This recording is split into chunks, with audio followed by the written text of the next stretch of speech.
and you know my name. You know racing cars is my favorite game, and you know I can't be beat when I'm in the driver's seat.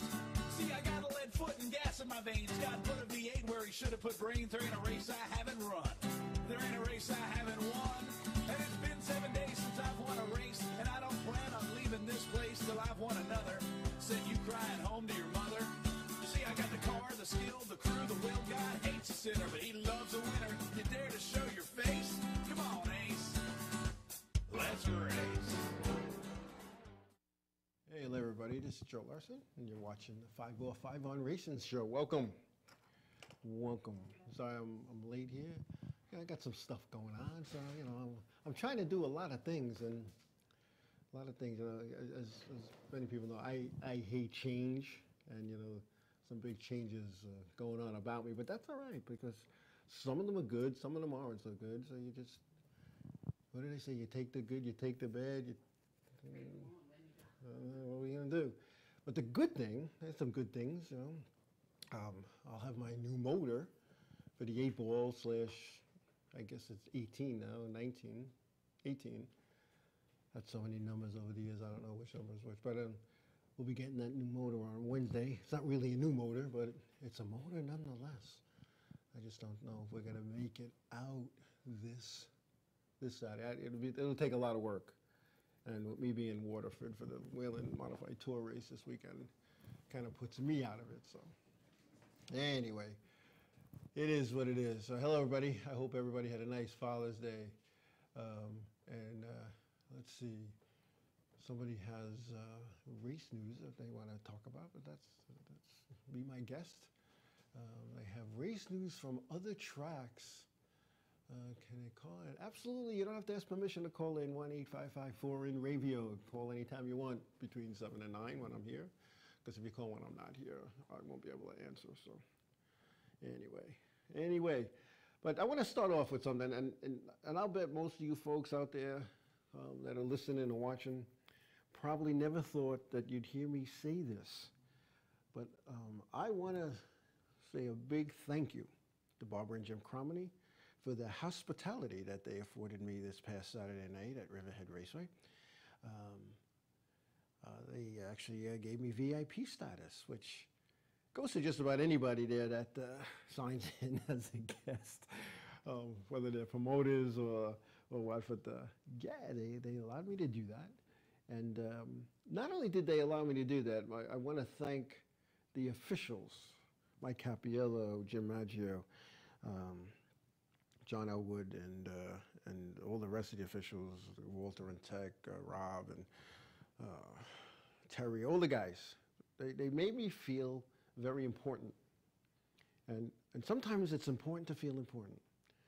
And they asked for my input on some things, and we down in the tech area, and they asked for some stuff up on the ramp, because it was kind of funny when the races went off, when the features started off. I was just going to go with the rest of the pit people and stand against the fence and turn 4 there. And as I was walking up the ramp, one of the head guys came up and he kind of waved me up. And I just thought he had a question for me. And then he says, you know, you could be up here. And I was like, really? So not only was I up there, but I was in my old post. You know, that little platform that I had them build for me years ago. So I could be a little bit higher than the wall so I could see, you know, like I was looking down on the racetrack instead of across the racetrack. And I watched the races from right there, and I'll tell you what, it brought back some good memories. Brought back some bad ones, too, and a couple of the crew members came up screaming and yelling at Steve and Mike. And I felt like I went to them, I said, guys, I don't miss that nonsense. You know, and people come screaming. Folks, if you're a crew guy, and I'm saying this because I've been on both sides of the fence, and actually 3 sides of the fence, if you want to say. I've been a driver, I've been a car owner, I'm an official. When stuff happens on the racetrack, guys and gals, it's not always on purpose. I don't think anybody, let me rephrase that. I don't think most people go out there to deliberately wreck themselves and wreck other people. It's an accident. And the law of physics, the way the law of physics, now I didn't take physics in school. I wasn't a science guy. I just didn't take those kind of classes. The law of physics says 2 objects can't occupy the same space at the same time. Now, if you have two guys, yeah, I took lunch, but it's good, Mike. If you have two race cars going for the same piece of racetrack at the same time, even with spotters, you know, telling them inside, outside, quarter, door, even, clear, whatever, it happens so fast. Now, you're on the straightaway at this racetrack for 3 seconds.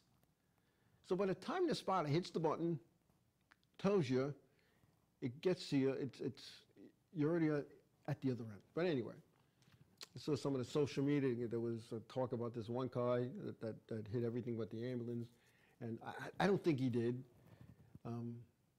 Was he involved in some stuff? Yeah, he was. But the fact of the matter remains is screaming at an official because two cars got together and one wrecked or both wrecked is not going to change the outcome. The wreck happened. So they're not going to stop the race, let you fix your race car, and then go back to where maybe 20 feet before you crashed like it never happened.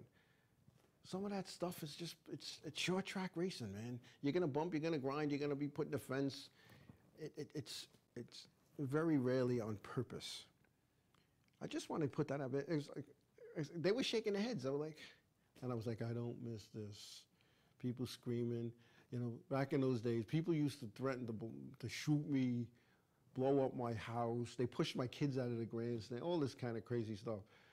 I don't miss that. I don't miss that nonsense at all. You know, so, but again, my hat's off those days. They treated me very well. I had a good time.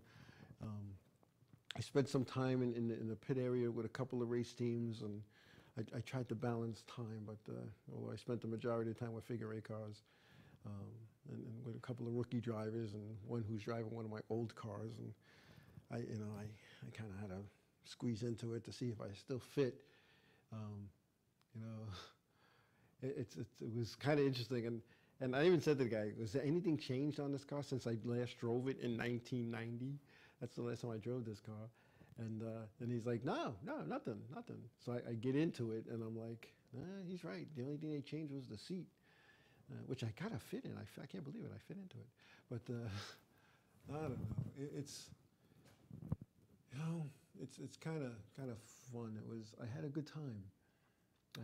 I didn't hang out after. Pretty much, I hit the road. But again, thanks to Barbara and Jim Cromedy. And you know, it's funny. I went into Barbara and Jim Cromedy, and I went in and to talk to them, to thank them. It's like I went to thank them for doing that, because in the past I would, try to get in, and then we're like, no. But they said a polite no, But this time they just asked me two questions. They wanted to know if I was racing that night. I said, no, I haven't raced in a long time. And they wanted to know if I was working on a car, and I kind of laughed. I said I didn't work on my own race car. So it's kind of funny. And then Barbara hits you with, it's kind of funny. She wanted to know if I wrote any more books. And I said, yeah, I got like 3 new ones coming out and a rewrite of the first one that should have really been out already. I don't know what the lag is, but we'll find that out. But anyway, she goes, well, I hope in the ones that are coming out you say something nice about us. So I said, Barbara, my books are fictional. I don't write about real stuff. It's a fictional story. I'm not writing about you at all. And she kind of just turned her head like, I said, well, I got to go again, thank you. And I kind of just left. So. But I had a great time. As to some of the stuff that goes on at this racetrack, I'll tell you what.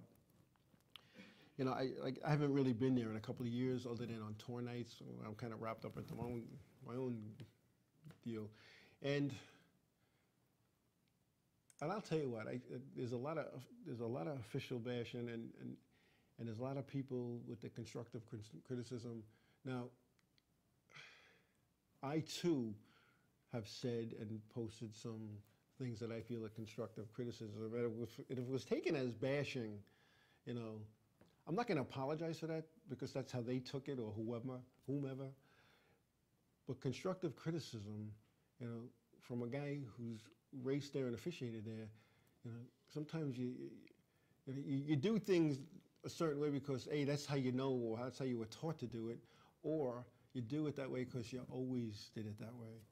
And sometimes an extra set of eyes and ears is very helpful. And Kevin, I helped clean it up. I don't know if I could, Kevin. You see, because from being a guy, and it's Kevin from Long Island Need for Speed, you have to be empowered to clean that up. And empowerment is big. If the owners want you to do it this way, see, in NASCAR, not only at the top level, but down here in the weekly series as well, they do things a certain way, and they want perfect wooden soldiers. They don't want you to ask questions. They don't want you to question them. They don't want you to do something on your own. So it's hard to clean it up, and it would, it's kind of funny yet sad. It would take a big broom, and there's no secret. I've talked about here. There was a couple of years ago, I'm going to say 2-3 years ago, where I was in conversation and negotiations with them, and they had approached me, and I didn't approach them like some certain people thought I did. They approached me, and I ignored it at first, and they called again, and I ignored it the second time. And the third time, we chatted, and they asked me, because I had wrote them a letter. I wrote the promoters of Riverhead Raceway a letter because they sent a letter to one of my drivers as to why don't you race there anymore. So I answered the letter through my business, JTL Enterprises. I answered the letter through that, on that letterhead, and they called me. And they listened to some of the things that I said, and they understood that. And like, yeah, a good promoter listens more and talks less, absolutely. So, and it's not like they don't listen at all, but that's their choice. They own the place, and they really don't talk. I mean, to just step aside for a second, my last night at that place, I got a 2-page letter that basically told me I was the best thing they ever had, and sent me to the National Awards, Weekly Awards banquet in Nashville, Tennessee, and all kinds of good stuff. And then 2 weeks later, it was gone. But anyway, it becomes, how do you say that? You have to, in my case, they were going to let me, at least they said, they were going to let me eliminate the entire staff, other than to support people that, clean the bathroom and sweep the racetrack and sell concessions. But key officials, and from the entire scoring staff to the 2 guys in the flag stand, to the couple of guys that are on the racetrack calling, radioing up, to the ramp guys, to the gate guys, to the tech people. Not that I would not have brought some of them back, but I needed my own staff there. And they agreed to that. They just wanted to have first, I guess you call it first right of refusal on anybody that I wanted to, like if they didn't like the guy or gal, they were gonna make it clear. But there was only 4 or 5 people that they told me were untouchable. And for certain reasons, and I was okay with that, because 4 of the 5 I guess got along with, I'll use for a better, lack of a better thought. But it was, the only thing we disagreed on is they wanted me to quit NASCAR, and I wasn't going to do that. And I told them that I would not do that, but Riverhead would be my first priority. That if there was I needed to be at a tour race on Saturday, I had to tell NASCAR I wasn't going to be there. But I was able to do the Thursday Thompsons, the Friday Staffords. I could go Friday for any tech parking, whatever day, and then leave and come back, Sunday for like the Spring Sizzler, the World Series, the Icebreaker, the Fall Final, any of those weekend shows. And I was able even to do Loudon, because we used to rotate, Friday, Saturday. Don't do that anymore. But Bristol was going to be one. So it was basically, basically it was, I don't know. Tell them 10 minutes, please. Get messages through the screen. There were things that they wanted me to do, and then they said, "Here's it. I don't have a problem doing that, except let's say I do that and tell NASCAR, hey, listen, I'm going to move back to the weekly series, and NASCAR says, okay, good luck, hey, you're good, okay, it's all cool, and then you decide to change your mind, and I read a press release in the area order like I did the last time that there's a new person. NASCAR, they're not going to call up and say, hey, that didn't work out for you, come on back. Because once you leave, you're done. You're done. So that's why I didn't go back that time. It was only like 3, 4 years ago, if that, maybe 3. It was before. It was while Brian Cicello was driving my Bonobos car, so we could back into that. He didn't drive for me in 12, but he drove for me in 11. So it was probably 2010. It was right before Steve Tooker was put in the tower, so whenever that went, because that was the plan. If I didn't take it, they were going to bring him on board. But anyway, again, a big thank you to them. I had a great time. But I'll tell you, I was concerned. I was concerned. There was 5 divisions. I don't think there were 60 cars total. I mean, I didn't do a physical car count. I'm sure myracenews.com, WJ, I'm sure he knows what the car count was, but I think there were about 60 cars for 5 divisions. That doesn't count the demolition derby stuff. But I was concerned. And the other concern I had is as a fan. I'm going to talk as a fan now. So the gates open at 3 o'clock. I get there. Practice is almost essentially over. Not that, you want to watch practice. They do advertise the show starts at 6. But people get there early. They want to see qualifying. There was time trials for just about everything. And that's like watching paint dry. And I'm not saying that they shouldn't time trial, but every division was a time trial except for the figure eights. And then once time trials, I mean, how long does it take the time trial? 17 modifieds and 10 chargers and whatever, 12 trucks, whatever it was. 66. I was all right. Thank you. I thought it was about 60, so that was pretty good. I was pretty close considering I wasn't writing it down. So thank you. Then it was dead time, and I'm sitting with the figure eight guys. I'm sitting with these 2 rookie guys, and they're I don't want to say crew because they don't really have a crew. They have a one-man crew that does both cars, and that guy's like Superman. But we're sitting there, and it was like, what now? You guys race when? Oh, we race about 9 o'clock. So we're going to sit here for 6 hours. Yeah. Wow.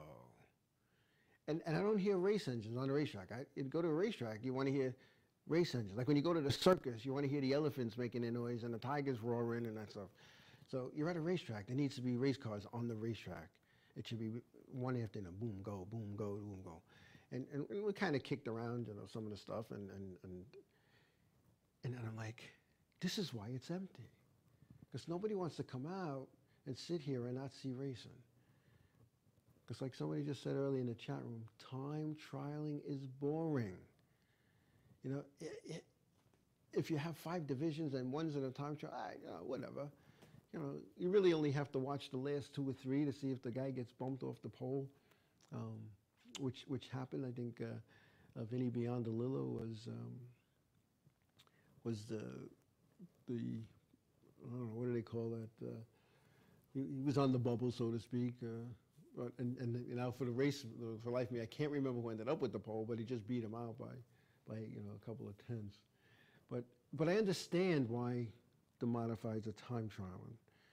And I don't think we ever really talked about this on the show because I really didn't talk about that place too much at all. But time trial, here's why. And this is just Joe's opinion from being involved with racing for 5 decades. And the reason for time trial in here, Tom Rogers, I knew it would come to me. Thanks, WJ.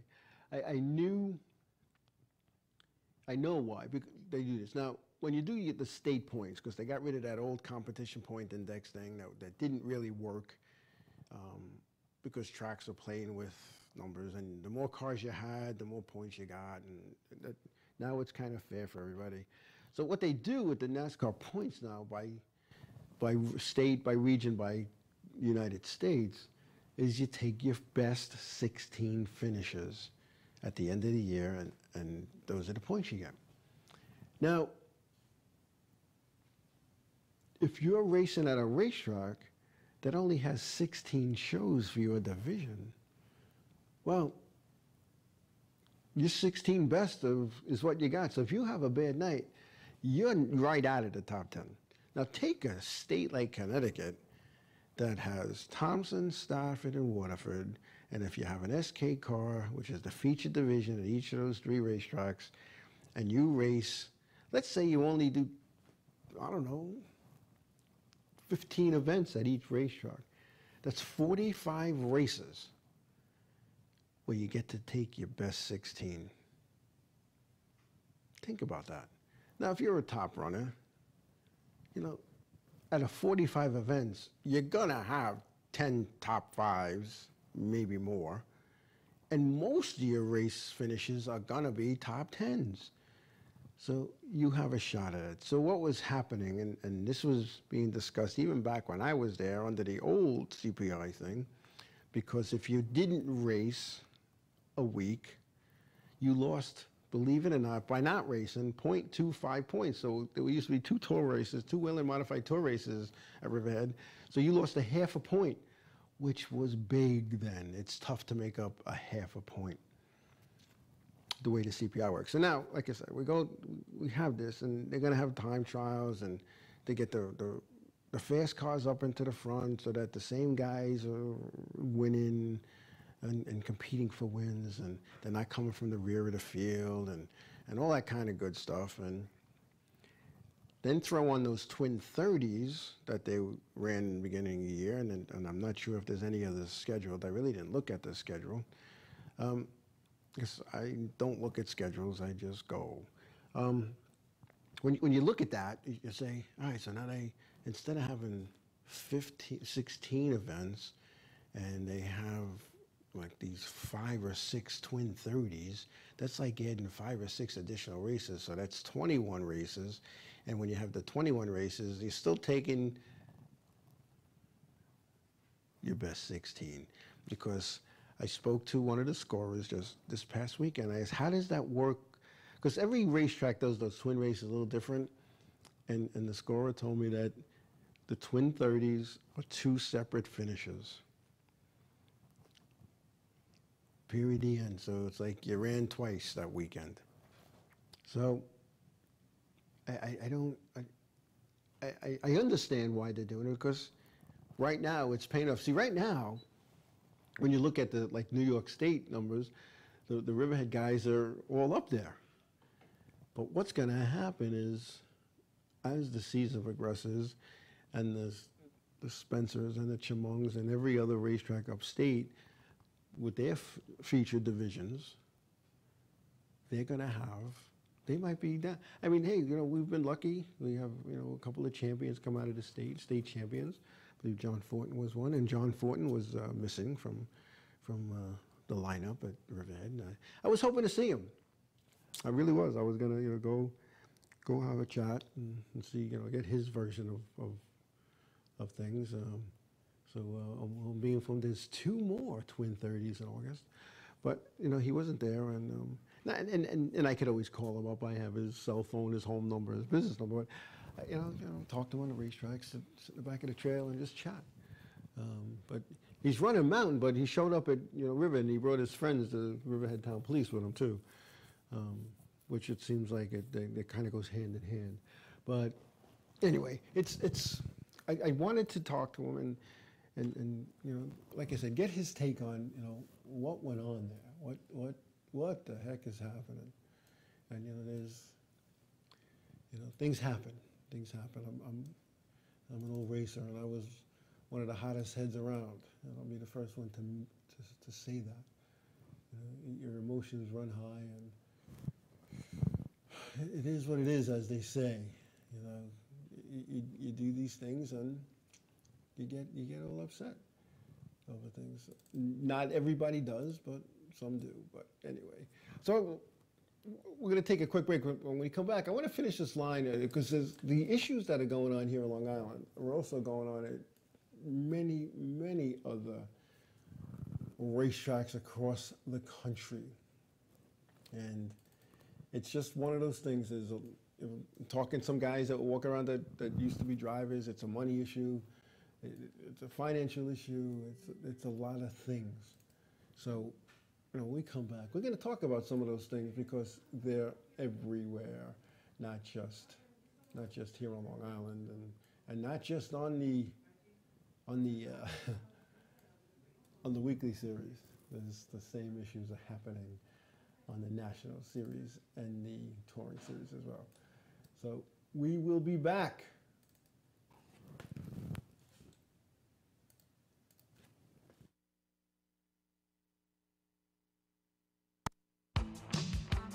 East End Screen Printing and Embroidery. Shirts for as low as $3 with print. 631-281-TEES. That's 631-281-TEES. 1355F Montauk Highway, Mastic, Long Island, New York. Go to eastendsilkscreenprinting.com for more info.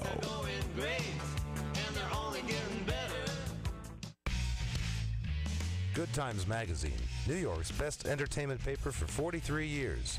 Check out their calendar for all the latest music info, including New York City, Queens, Nassau, and Suffolk.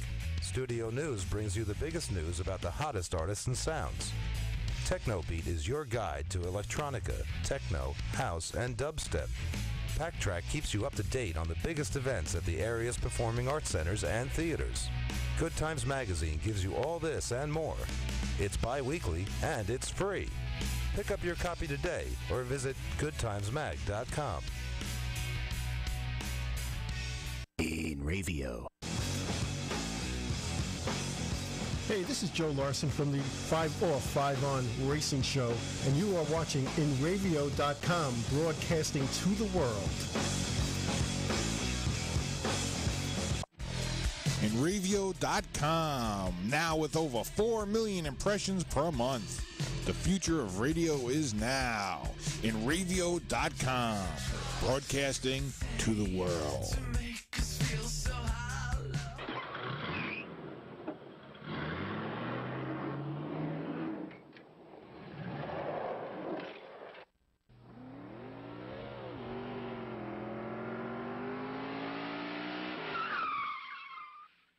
We're back. I think we have Kevin Basic here on line 4. Hey, Kevin, you out there? Yeah, how you doing, Mike? I'm good. How are you? I'm doing okay. So in 2 weeks, I'll have some more DVDs for you. Well, oh, excellent. Nice. Thank you. Yeah, but I have race results from fire department stuff, and Saturday was out of Orange County in Middletown. We were supposed to go to Bethel, but my brother got sick, so I was like, well, let's go. I took Betty. We went to the outlets, spent some money, or whatever, bought some clothes at Woodbury, and then we went to Middletown. Mm-hmm. So I got, it was good racing and stuff, but like I said before, I have the results for the Miller Place Old Fashioned Tournament held out in Ridge this past Saturday. The Malvern Chipmunks actually finished first, second was the Amityville Villains, third was the Freeport Whiteaway. Bayport actually came back. I think they're going back to motorized next year. They were fifth overall. And what else do I have? Matt Hirschman wound up winning Star Speedway, and he was on the Gary Danko show about an hour ago, and they were talking about short track racing, and according to Matt, he sees a comeback, because like he races on the ROC, and the also on his off weeks he runs at Mahoning Valley, and he says the places are packed as far as fan base and stuff goes, so I guess that's a good thing. Right. Also, I'm looking for, if anybody's interested, I need a pit reporter to help me with the cable show, so if anybody's interested, just see me or email me on Facebook or whatever, to help promote the show, make the show better than what it is, you know what I mean? Because people just don't want to see cars going around or whatever, and just interviews in the infield there. Right. You know what I'm saying? So if anybody's interested. And I think my brother's coming out tonight at a tour race with the Troyer Pinto, because Mike was asking me, about it, because I posted on there that we had a couple of cars for sale, where we have the, meetings and stuff before races start and stuff like that. I guess I would call it the pit shack or whatever. So he asked me if my brother's welcome there anytime with the vintage stuff. So my brother's trying to get together. There's a few, there's Tommy McCann's Vega actually up in Connecticut. There's a Chris Young's Pinto's up there, and also, believe it or not, Georgie Barnhustle's Vega's up there. So he's going to try to get a hold of those guys to come down that night of the Jazumbach Memorial. And my brother will bring the Ron Bouchard Vega down there. That actually is totally restored by the, Sal Liccardi Sr. and Jr. So, you know, he'll bring that thing out, you know, because that car did race. It raced at Freeport maybe twice a year, whenever they have big races over there. Right. Stuff. So that's what I got. Nice. You know, and Big Mike from Mike's Motorsports, I'll send you the DVD tomorrow. You should have it by Thursday, badly, because I trade DVDs and stuff with Mike. You know, so you know, we have stuff during the winter from other tracks, because some Long Island guys go to Mountain, he goes to Mountain, Mike, and films there, and Wall or whatever. So, like I said, it's like the barter system, you know. So it's pretty cool. Hey, the barter system still works. Yeah, right. Mike's a good guy. Mike has some excellent dirt videos. You know, that's really, really good stuff. So I appreciate what he does for me, and that's why I reciprocate by sending him stuff from down here or wherever I go. You know, seriously, he's a good friend.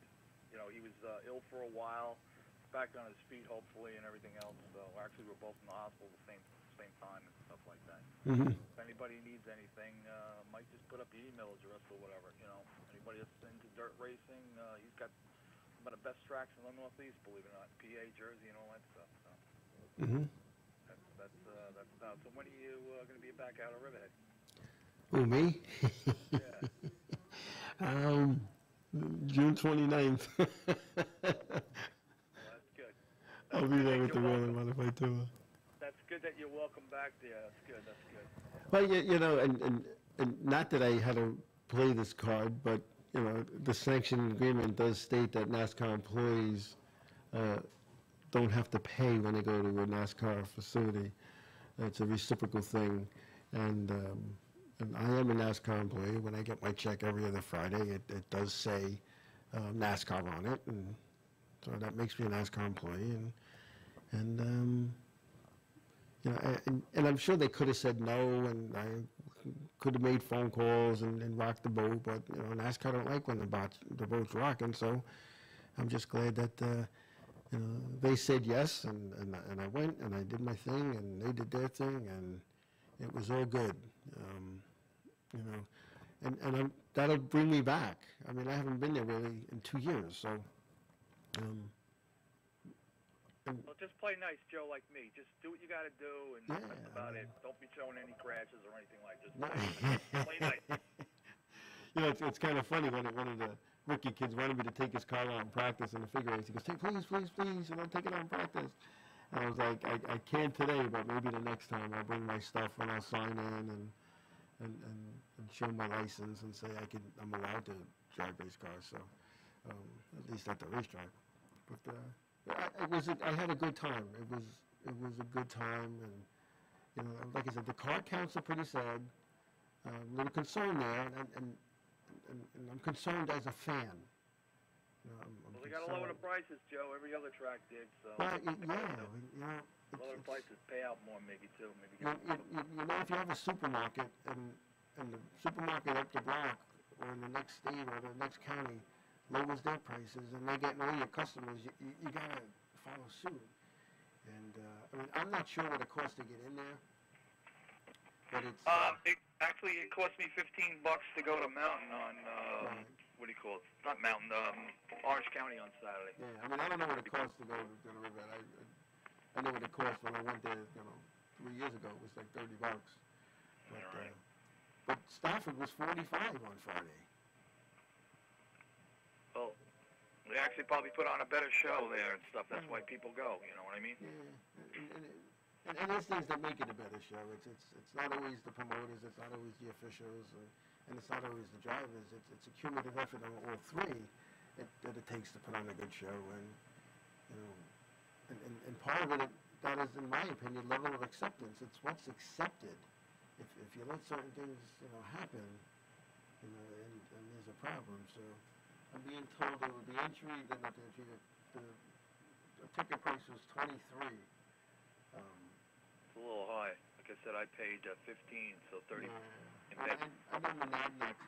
There's a 2 for $20 deal, and but You know what? We are on Long Island, and to go watch, the Lonely Islanders play, it's $120, and the game's over in 2 hours. So I don't know. I don't know what the answer is, and I don't know if I had a racetrack what I'd be charging. But if my seats are empty, I'd do something different.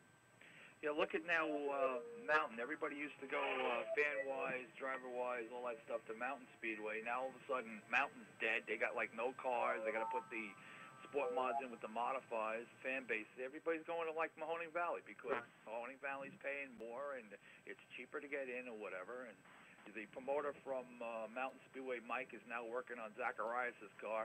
So I couldn't believe 2 weeks ago. He's like, oh, Kevin Basic going out Need for Speed. I'm like, nah, no way. And I was freaking out when I seen him there, So he's helping Zacharias. Now, he was a good, track steward. He was great, He didn't put up with any bull crap or whatever. I don't know whatever happened with him and Joe, but, from Mountain Speedway. But he was good. He didn't take any crap or whatever. He had a lot of respect for the guy and everything else. And he did what he, could do for me and stuff like that, because I did video giveaways and all that stuff. So, he's a good friend, too. He's another good guy, I have a lot of respect for. But like I said, I don't know what happened to Mountain Speedway. It used to be like a hotbed of, you modify racing in Pennsylvania. Right. I don't know why they all went to Mahoning. Right. You never know behind the scenes because, nobody wants to be totally honest as to why they're not somewhere or why they don't go somewhere. So I would have switched my date, said, all right, this year we're going to run Friday nights or whatever. We'll start 8 o'clock instead of 7 o'clock or something like that, just to get the car count up there, or run Sunday afternoons instead of Sunday nights and try to make the show a little earlier. If we're supposed to start at 12, we'll start at 12. Whatever, 1 o'clock, we'll start the heat races, whatever. We're only going to have one practice round, and that's about it. Right. You got to do what you got to do, Yeah. So. Well, the phone is giving us, wacky feedback here, so I hate to cut your show, but I think Okay. But thank you for calling. Thanks for your input. And Kevin Basic, Long Island Need for Speed, Woodbury Cable, channel 115. Anyway, we're back. Hopefully that's better now. It's even better in my ear. So, anyway. I saw that there was a chat going on there about, promoting and what's going on at racetracks and what promoters should do and what they shouldn't do. And it's easy to be an armchair quarterback, and I'm guilty of this sometimes, hindsight's 20/20 vision. So does that mean foresight is 20/20 vision with corrective lenses? I don't know.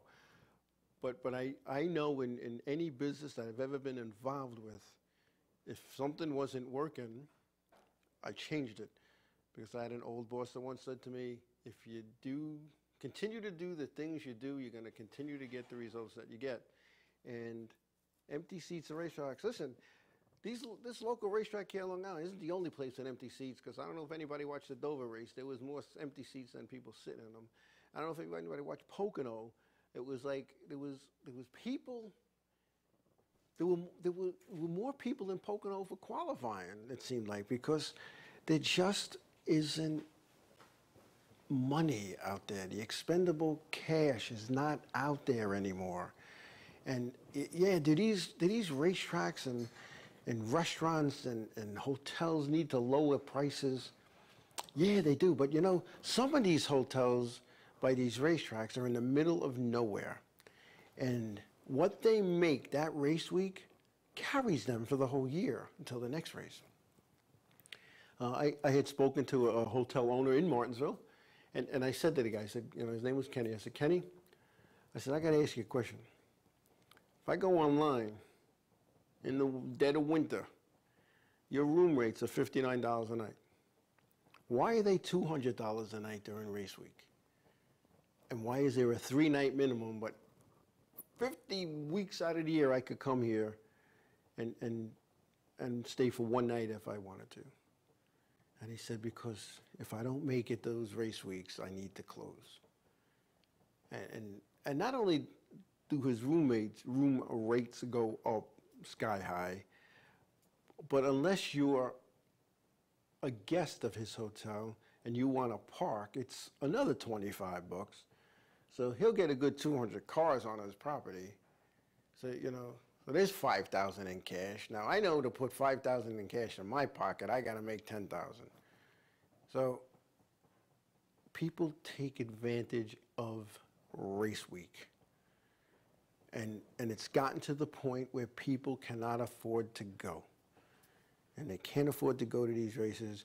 I can remember waiting lists to buy tickets. And Mike, you're right, supply and demand. But what's happening is, you know, that hotel operator says, wait a minute, I'm not booked to capacity. What can I do? I know what I'll do. I'll raise the rate because I might have some empty rooms, but I'm still going to get the same net in my pocket at the end of the week. And that's what happens. You know, and I was going to the same hotel for years and years and years. And I was in the they had like a breakfast room, and I was in the breakfast room, and I heard people talking about what they paid, and I was nowhere near that. And I went in, and I said to him, hey, listen, I says, every room's the same here. Why are they paying a lot more than me? Not that I want to pay what they're paying, don't get me wrong. And he said, any new people, he goes, if you decide to stop coming and I give away, because I had the same room forever, the same room number, you know, everything, the same exact room. He says, if you give up your room and stop coming, the person who gets your room, they're not going to pay your rate. They're going to pay the new rate. And I guess I inherited that room from a person who had that room for 30 years. You know, unfortunately, he had passed away and had no use for it anymore. But that's what's happening. And Mike, yeah, there is a lesser demand now for these things. So that's why the prices have gone up higher. And there shouldn't be empty seats at these racetracks. And I'll tell you what, there's not a lot of walk-up people that go to these top series racetracks. There's not a lot of walk-ups. So here it is, it's 6 hours prior to the race, to the event. I'm thinking somebody in the PR department needs to go out and give those tickets away. That's, you know, that's what should happen. Maybe that's what I would do. Because I'll tell you what, I'd rather have people, see, I'm a funny guy when it comes to some of this stuff. You know, I don't need to have the whole pie. Just give me a piece of it. You know, give me enough to satisfy me. I don't need the whole pie, all right? Just enough to satisfy, just enough to make me feel a little good, you know? And I'm talking from, you know, the promoter, the hotel guy, you know, the food service guy. Don't get my whole, you know, now as a fan, don't take my whole $100 all at once. Take 5 here, take 3 there, take 275 there, take 10 here. You're getting my whole 100. You know? And I don't think so. I don't know if they would all wait to the last minute because, you know, there's people that's they plan. They you know, I know people that they go to Dover every year. Boom, done. There could be a tornado shooting across the highway. They're going to Dover. I know guys that go to Bristol. Come hell or high water, they're in Bristol. Same thing with Daytona. You know, people have habits that they have. They go to these places because that's what they've always done. There's guys, I know when I was at UPS, because we had to pick our vacation the week between Christmas and New Year's for the upcoming year. We had to pick the whole thing. And there were rules how you picked it, what you could pick, and all that kind of good stuff. And there were people, I go to Daytona. It's the second week, February, or third week, whatever it is. I got to have those weeks. That's it, you know. And if God forbid somebody with more seniority or more longer length of service, you know, took that, there'd be a chat outside the office. And you know, listen, you understand, I bought these tickets last year. I paid for them, you know. I already paid for them. I got to go. And you know, sometimes that couldn't be changed. And sure enough, on that Monday, you get the phone call, I'm sick, I can't come in. You know, and you hear race cars in the background, you know. Not that I ever did that. That's one thing I never did. I was just very honest. Listen, I'm not coming in. I'm going to race the next week. But that's you know, I don't know. You know, it used to be so much different, and you got on a waiting list. But now all of a sudden I'm getting letters from Daytona Speedway. You know, do I want to get my package again? And You know, it's a little lost. They'll throw in more. They'll throw in food. No, I don't want my package again. You know, I don't want my package again. I mean, I do, but I'm not paying what you want me to pay.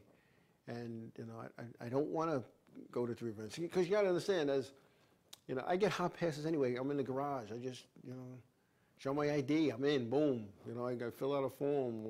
And they give me my pass.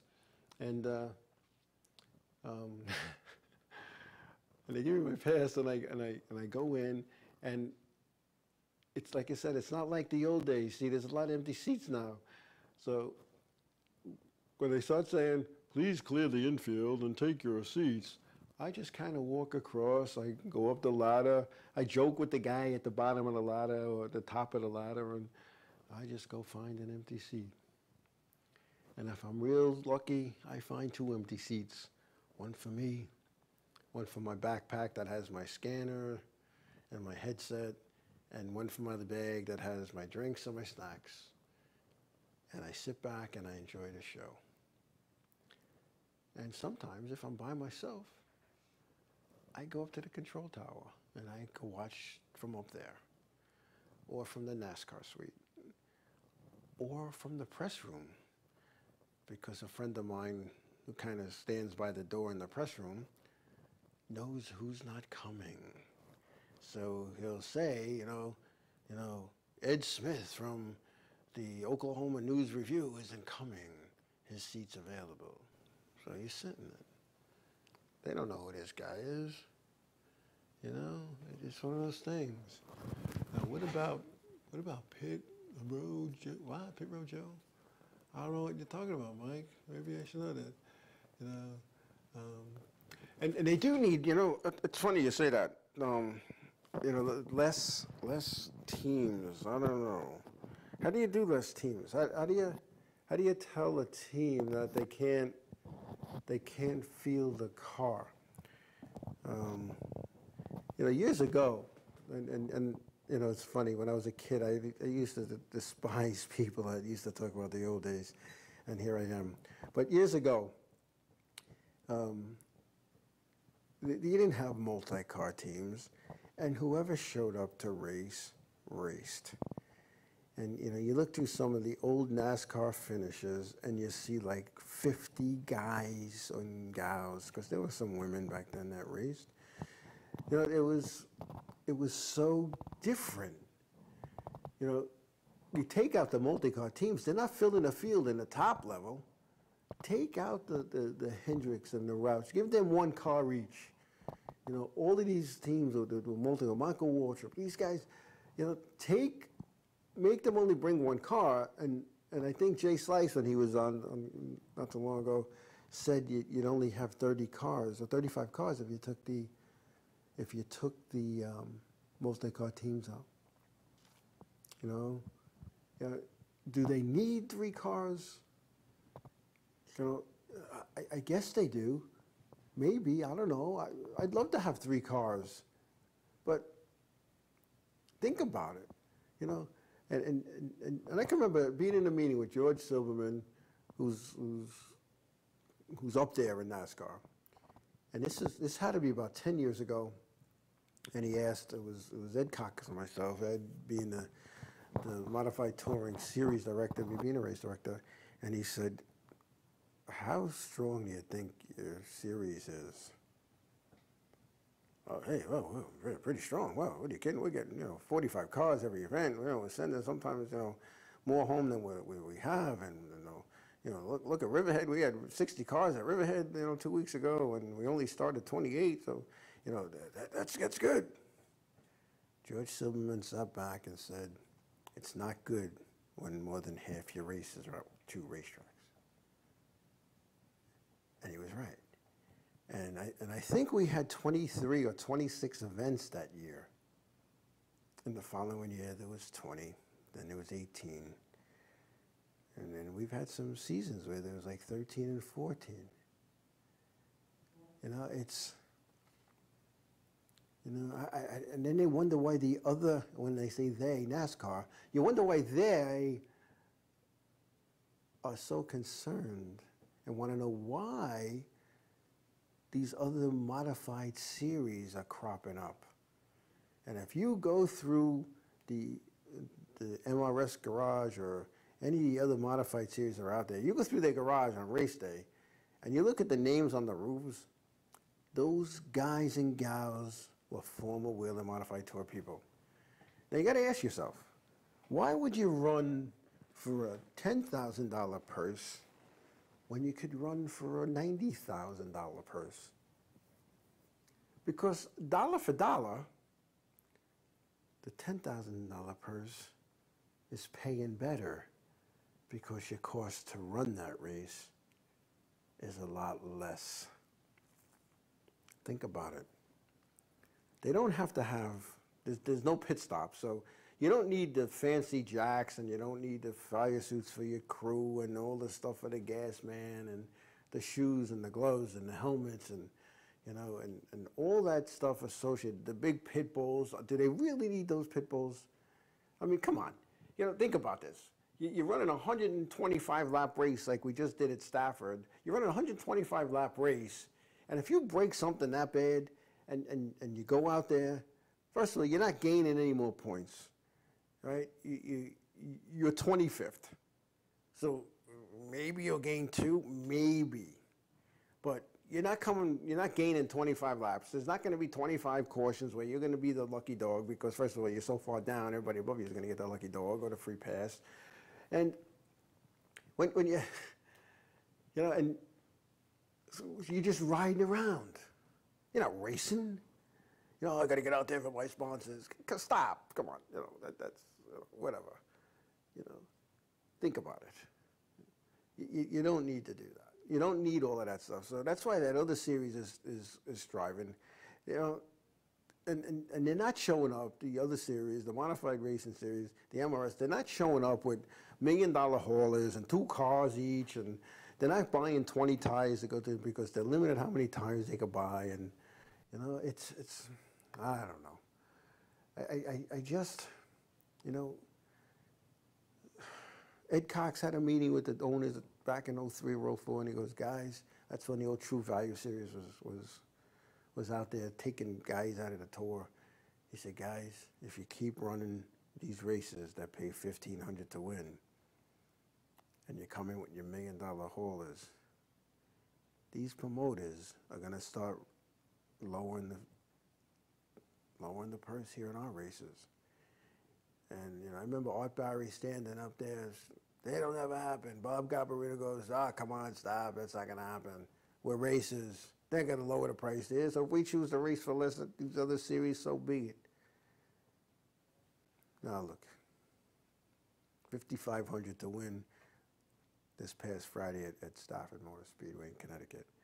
$2,600 to win at Riverhead. Waterford next week, $5,500 to win. Now, folks, anybody who's been around modified racing will know that's insane. I was involved with a modified, although briefly, back in 1980. I just recently, maybe a year or two ago, threw away some of those entry blanks. I kind of wish I didn't. I should have just sent them to Marty Hymes for the museum, but you know, I was cleaning up real quick. I had to get rid of some stuff.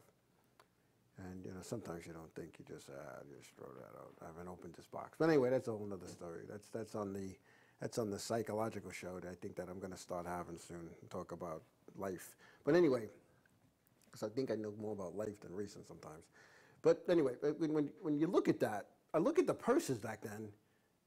It was 20,000, 19,000, 18, and I'm not talking New Hampshire and Bristol, because we didn't run Bristol, Martinsville. I'm talking the Stafford. Riverhead was like 8,000 to win. 8,000. You know, I don't know. It's just scary. It really is, and I don't know where our sport's headed. I really don't. I really don't. I think the sport's in trouble. But it is. And yeah, my races, you're right. There's more of the payoff at Riverhead because the modified Maniac, but that's not the part of the purse. If God forbid he gets struck by lightning and doesn't do this, or decides he doesn't want to do this anymore, which I don't believe would ever happen, but that's not guaranteed money. That's guaranteed for this event, and he'll do it again for the next one, I'm sure. It's the purse that's paid out. And Kevin and I disagree. They do want the modifieds. They do. It's a revenue producer for them. I mean, think about it. Think about inspection fees. What a team pays for inspection fees. A lot of people don't know that. A team pays NASCAR to get their car inspected, to go racing. It's I'm telling you, it's the only show, as Mike Helton told me, it's the only show that I know of where the performers pay to perform. The only show. And they pay to get into the pits. They pay for a license out. The license is really, for those who don't know, it's really an insurance policy in case you get hurt. I collected on it. I collected very well. But they're kind of nickel and dimed between the, like, let's just take the fuel. Somebody's getting a piece of the action. How do you think, when we race, the modified tour, races at Bristol allowed, our drivers don't pay for fuel. It's given to them. I don't know what the allotment is in gallons, but it's given to them, and they did, they did pay tow money back then and here the local, but a lot of the tracks paid tow money. It was to enhance the field, to get more people there, because race cars in the pits equals more fannies in the seats. So you know what? You got a big runner down south. Hey, we're gonna pay you to come on. We're gonna give you tow money. We're gonna pay you tow money. Back years ago, and a lot of people don't know this. Back years ago, when they used to have, there was a figure eight race down in Florida, Sunshine Speedway, the Winter Nationals. There was tow money paid to these drivers on both ends, from their local racetrack for representing a racetrack, and from the track down there that brought them there. Appearance money was paid. In those entry blanks that I threw away, Marty Himes is going to shoot me, that I threw away, I remember it said $500 if Richie Evans sends in an entry blank on time, because they needed it on time so they could do the press release. $500 if Jerry Cook shows up. Those guys get money just for showing up and making a bona fide attempt to qualify. I know there's been some combo races with the Northern and Southern modifieds, where this Southern guy were given things to come up racing. They were given gas vouchers, room vouchers, and one team told me but no other team told me this, that they were given coupons to go eat at the clubhouse at Thompson. So when you think that, I mean, can you always do that? I don't know. And what are dillers? What are dillers? Yeah, I would thank you, Mike. What's a diller? If you have 1,000 dillers, I'm hoping it's $1. But it was over 1,000 to take the green. I don't know. I looked at that purse because I thought about going to that race, not to race it obviously, but it was 5,000 to win. I didn't think last paid 1,000, but there was other monies in there that made it a $10,000, almost similar to what the modified Maniac does. There was other monies and other bonuses in there that made the 5,000 to win. Reverse. 10,000, and I'm sure, but it went all the way down the line. But those are the things. Those are the things. So it's again, when you look at this, the sport we call auto racing. I'm not going to say that we're at the lowest of low, because I think we're going to go lower. I think we're going to have some scary races, and I don't mean with accidents, crashes, but with car counts. I think NASCAR is going to have to step in and do what they got to do. No, I know they've done that. I know they've done that on the Cup level to help some struggling teams. I know they've done that in the Nationwide Series. The Nationwide one, I know for a fact, but I'm not going to throw it out there and say the who, what, and whys. But I had dinner with a car owner, a nationwide car owner, a couple of years ago, and not one from Long Island, so don't start speculating. And when he told me, what his deal was, I was like, whoa, and Kevin, Long Island Needs for Speed, that's what I'm talking about. They had over 40 cars at Star, and I spoke to Ryan Priest, who was leading the points here on the Riverhead, and I said, you're going to say, he goes, oh, I'm running the family car there, and Dad said, we got to pay the bills. So that's what, I'm like, that makes sense to me. And see, as you all know, I approach this racing as a business. But there's money to be made as a track champion. That I don't know if you win and end up with that 5 or 10,000. I don't know. I don't know. I mean, you get a nice trophy to put on your mantle, but I'm thinking a track championship trophy looks a lot better than you want to race somewhere. But that's just my opinion. It's just my opinion. And they sent 7 cars home from this big race. So, 7 cars home. I'll tell you what. When I looked at the time trial order at Stafford this week, because I always look at, if somebody were to go home, what's the time? What time the difference, the variance between the pole and I called it the pole and home. And from the pole guy to the slowest car was 0.2 of a second, if I'm not mistaken. I mean, I'm sure somebody out there is going to say, oh, no, Joe, you're wrong. It was 2.3. But anyway, 0.2 of a second. When you think about what is 0.2 of a second, you can't click your fingers in 0.2 of a second. That's how competitive the field was. It was that competitive. And was the race competitive? We're going to talk about that. We're going to talk about that. That race took forever.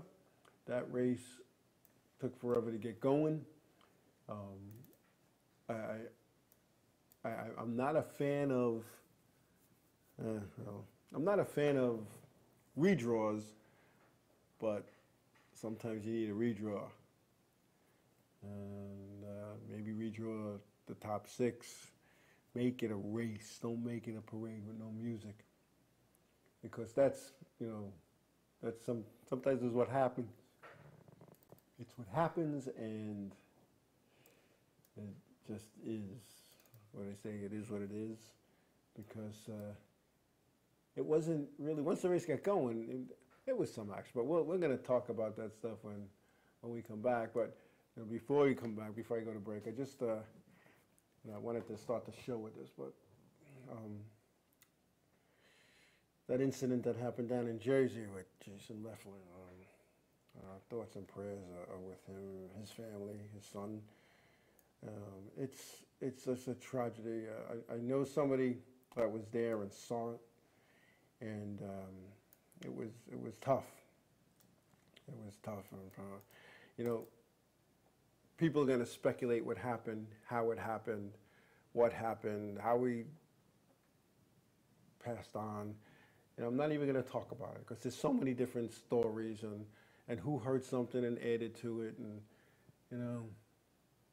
it's just a reminder how fragile our lives are and how you need to enjoy today. Forget about tomorrow. Stop planning for tomorrow. Enjoy today, because in that blink of an eye, it could be taken away. And life as you know it will be changed forever. And I tell people all the time, you can't go backwards. You can only go forwards.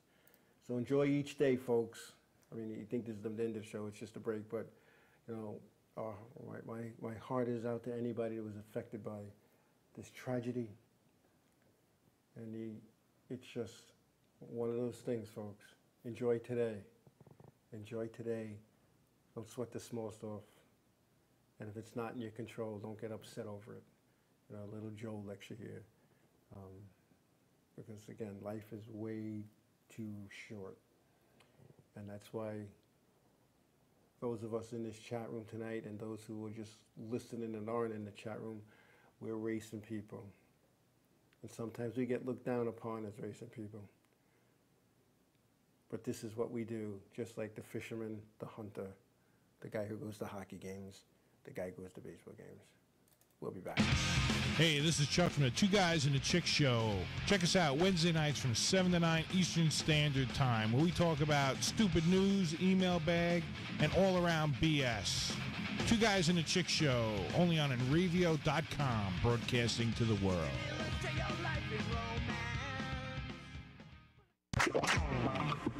Jimmy's Diner, 1535 Montauk Highway in Mastic, New York. Food and eats, 6 a.m. to 3 p.m., 7 days a week. Breakfast and lunch. Phone 631-281-5700. Homestyle cooking, Jimmy's Diner. Tell them you heard it on Enravio.com.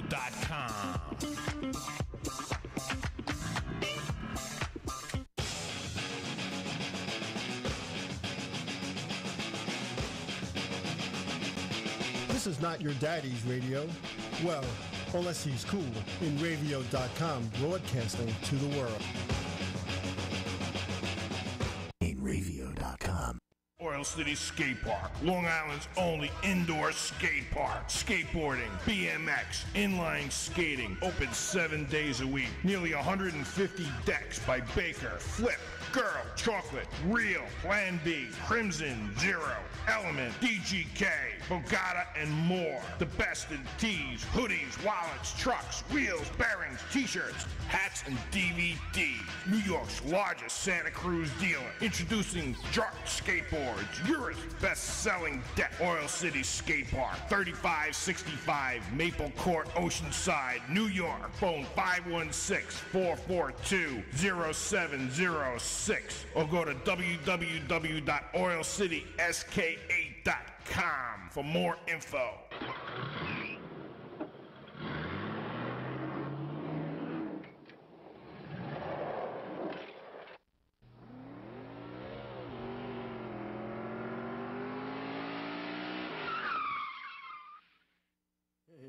Back. Yeah, during the break there, so some shot stuff going on. And people are talking about state-run tech. Oof. I've gone to racetracks and raced at racetracks that have state-run tech, like when I went to Lee Speedway and the head tech guy or the tech guy that walked around checking safety was flanked by 2 New Hampshire State Police.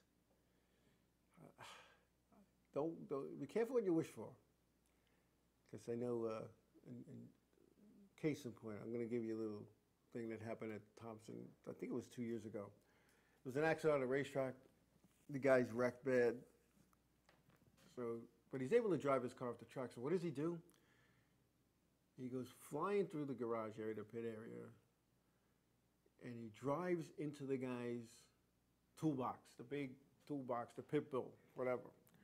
Sends the tools flying, everything goes flying, whatever. Backs up, drives away. State police arrested him for leaving the scene of an accident. Careful what you wish for. Think about it. You go screaming into somebody's pit area in a state-run race facility. You get out of your race car, your crew chief runs over, whatever, and they go to this other person's crew. You're arrested. It's harassment and menacing. You don't want that. You want to be able to smack somebody in the head after this. I mean, I'm not condoning violence in the pit area, but you want to be able to vent. You want to be able to like grab the fire suit and have them grab yours. You roll around on the ground a little bit, and then you sit back and you watch your crews go at it. But I don't know, yeah, I know, and you're not saying that's how it is. You're saying you deal with it. You're dealing with it because it's not good, in my opinion. I mean,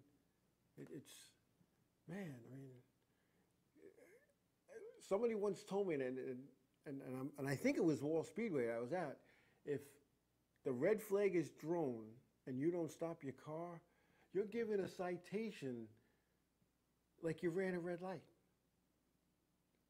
All right? Is that what you want? Is that what you want? They could do that. They could do that here in Long Island too if you want.